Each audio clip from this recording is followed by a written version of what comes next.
Missed a Tabby payment and got charged a late fee? Here's a smart trick to try and get it removed. Welcome back to Guide with Samuel. Today I'll show you how to request a late fee waiver from Tabby and increase your chances of success. Step 1. Open the Tabby app and log into your account. Step 2. Go to your payments section and tap on the order with the late fee. Step 3. Check if the fee was added recently and confirm it wasn't due to multiple missed payments. Step 4. Tap the Help or Support button at the bottom of the screen.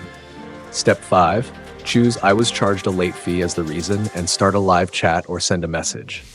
Step 6. Politely explain your situation. Mention it's your first time or that the delay was due to a bank error or technical issue. Step 7. Request a one-time courtesy removal of the late fee and reassure them it won't happen again.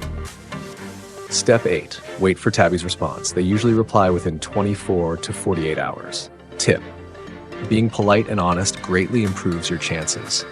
Tabby may forgive one-time mistakes. If this helped you, leave a comment and let me know. Don't forget to like and subscribe to Guide with Samuel for more helpful tips. Thanks for watching.